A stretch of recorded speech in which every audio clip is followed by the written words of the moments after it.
Hey guys, welcome back or welcome to my channel. So today I'm going to do an update about my DaVinci. I also got a new fountain pen. I also got the bigger Midori tabs. I also got the Me Plus band, and then finally I also got a smaller punch, which I'll show you in a sec. Yeah, I'll show you everything in a second for that. So I'm absolutely loving this cover, though I don't understand what this white stuff is. So if anyone knows, let me know. I don't kind of want to scratch it off because this does actually scratch. Like I already put a nail mark on here, and that was like a pretty light um nail situation going on there, but I still love this cover to death. I tried to go into my Hobonichi weeks and I'm just like, I can't. I just love this system too much. So I will say with the new hole punch or the smaller hole punch and stuff, which I can show you the smaller holes in a second, because I think that the holes are closer to the edge of the paper, it's pushing it out this way, which is a problem right now because I have inserts that still have the regular hole punch and stuff, but over time all my inserts will end up being the same. But then I'm sad because this will always have the big hole punches in it, and so it will look a little weird. But I'm wondering if I could go to ask May if there's a possibility that I can get one that isn't punched, but I'm not sure if she does these in her in-house or if she gets them like produced in a factory or whatever. I don't actually know how her business works 100%. So anyways, but I might ask and see if I can get one that's not punched and I can punch it myself, because I absolutely love this floral. Like it's gorgeous. Okay, so I did get the larger Midori clips as well, and I got them because I love my little ones with a passion, but because rings are very inconsistent when it comes, especially when you're cutting your own inserts and stuff, sometimes you can punch them a little bit differently, and so they will be a little bit tall, like up or a little bit more down and stuff. So because these aren't always consistent, then these aren't going to look consistent either, which kind of bugs me. I do think I prefer the smaller tabs overall, but these are easier for me to actually get my hands on, so we're just going to leave it like that. I had them on the side until I realized that this was like this, and then I was just like, no, I have to change them to the top. So there's that. My new fountain pen is Sailor. I believe it's a 1911 casual L. And I got this off eBay. I got it in the fine. So the reason I got this is because I'm using the Eiffel paper, which I know it's not how you pronounce it, but that's how I'm going to pronounce it. And I also learnt recently that Eiffel means colorful because it's like half Japanese for the first half of it, and then the full is the English. So that was cool. Anyways, so basically because of the paper that I'm using, the lines go thicker naturally because that's the property of the paper. But then on top of that, the vanishing point is naturally a more wet pen. And then also I learned that the vanishing point is also a more like broader writer than a typical Japanese nib and stuff. And then I also found out that these Sailor pens apparently write thinner than a typical Japanese nib, and so that's why I ended up getting this one. And I don't really care that it's a steel nib and stuff like that, as long as it writes well. I do kind of want to try this the gold nib just to see about the flexibility, because this obviously a steel nib is a little bit stiff, but then on top, like my only fear would be about if I did ever get a gold nib of this, is that I have a death grip and I don't want inconsistent lines. I want crisp, consistent lines. But I can't complain. It feels a bit scratchy, or not scratchy, but like it's very feedbacky compared to my finishing point, so I have to get used to that. And my hand grip is so unstable, and so I don't like my writing because I feel like it just looks unstable all the time. But then I look at other people's writing and it looks like no one has perfectly like neat, like, okay, there is some people, but like most people don't have like perfectly like typed looking text and stuff, and I think I just have to accept that my hand looks a little shaky and stuff. I did try this with the Sailor permanent ink. I'm not even going to pronounce how to say that. I did like this ink, but the only problem I had with it is that I couldn't highlight over it. So that was an automatic no for me because I highlight over my like header every single day. And so I ended up putting the document ink back into here. I can't pronounce the brand name. Anyway, it starts with D though. But like the ink that everybody knows about and stuff like that. Because I know that I can highlight over this. I do kind of want to experiment with some other black inks though. But yeah, so that is what's in my fountain pen right now. I also got a couple of samples from when I was getting, what was I getting? Oh, when I was getting these Midoris, I also got some brown inks, which I'll just quickly show. Okay, so the first one I got is Sepia Black from Platinum, and I don't mind it, but I don't think this is my one. And then there is Khaki Black, and I absolutely love this one. Now, I don't have all my papers out to show you, but I do have this book with really yellow paper. But I actually really like how it turned out on this paper. So let me, like, look at that khaki. I love it so much. I don't actually think I put sepia on here. I just put khaki. But, like, I absolutely love that.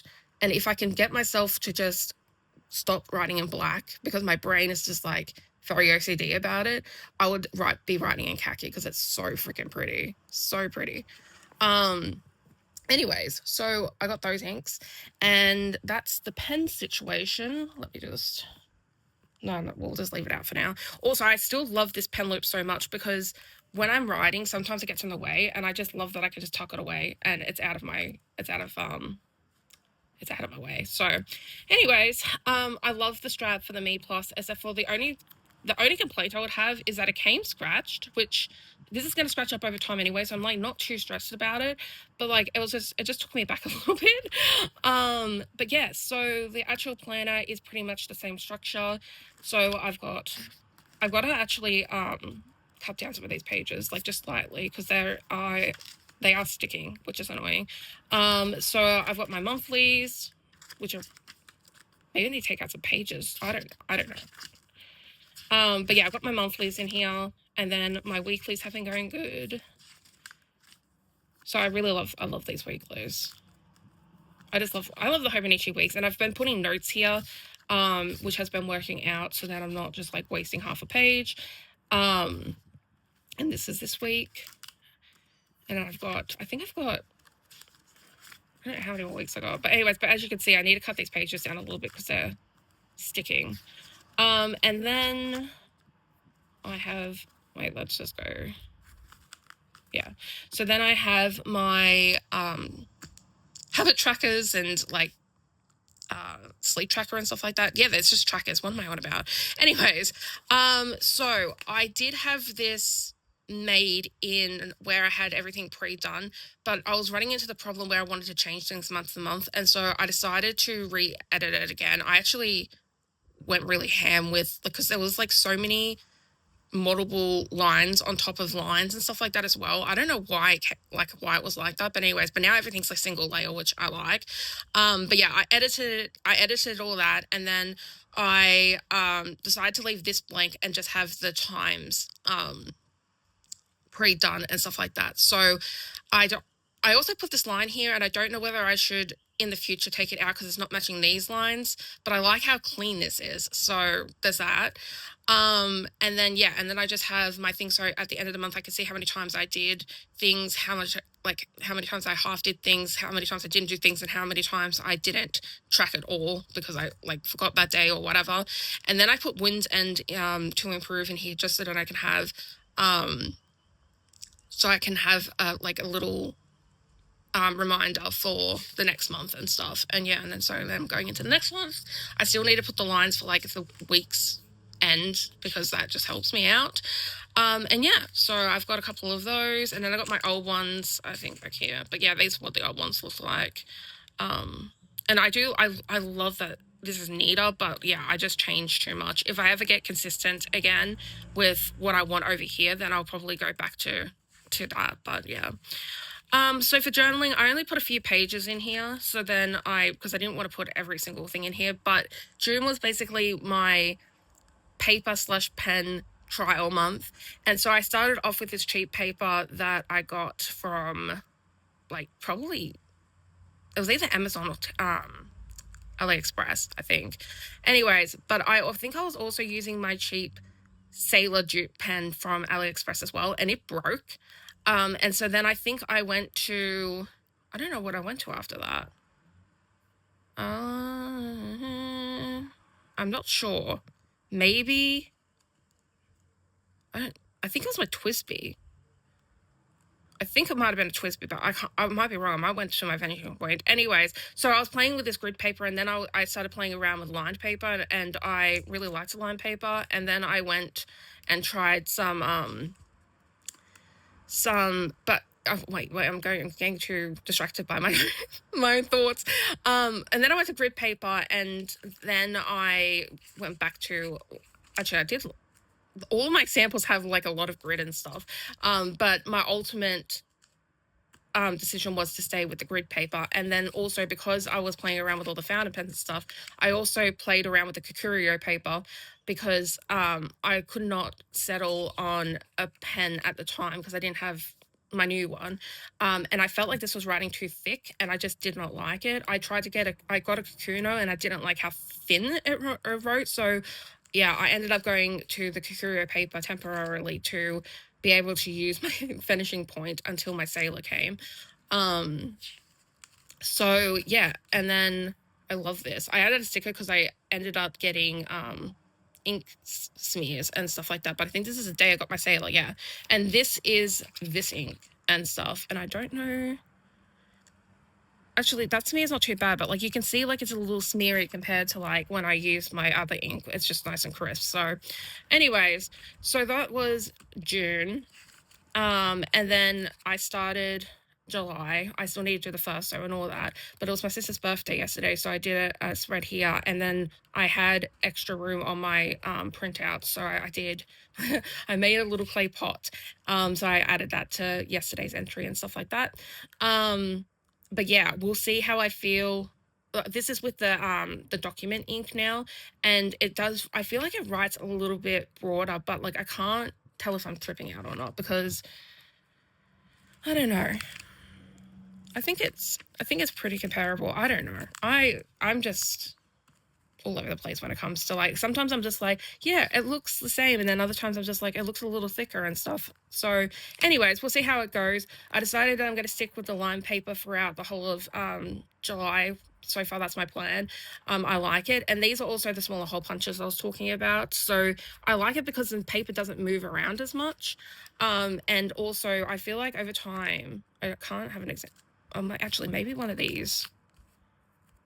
Maybe, I feel like over time, because these move so much and stuff like that, they get worn out and they end up getting like bigger holes and stuff. So yeah, but these are the smaller holes and stuff like that. But I probably will eventually, actually, I couldn't even do that. I guess I would have to like center the actual insert itself rather than try and, because I'm not going to be able to center these holes into here because it only has like a tiny width of like space before the holes get done. I'm explaining this so badly today. Anyways, but yeah, so I've got today and a couple of days in here and stuff like that. And then I've got my running to-do list of things I need to do eventually. And then I've got a couple of pieces of paper that just have like stuff written all over it. And then we're just going to leave that off. Those, I also use these as blotting papers as well. So anyways, and then I made this in Canva, which there's mistakes and stuff like that. This was trial and error, and I know what to do better next time. But yeah, I basically wrote out my table of content. There we go.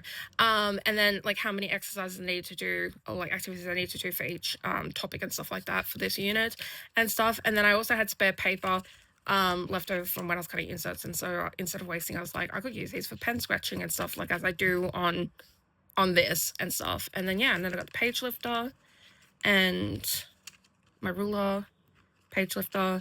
This is information from my dietitian, and yeah, I'm absolutely loving this so much, and I just love how light and portable it is.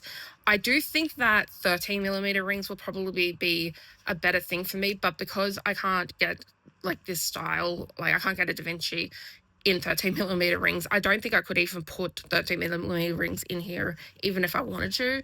I'm just making the 11mm rings work, but I do really freaking love this. So yeah, that is it for me today, and I'll talk to you guys on the next one. Bye.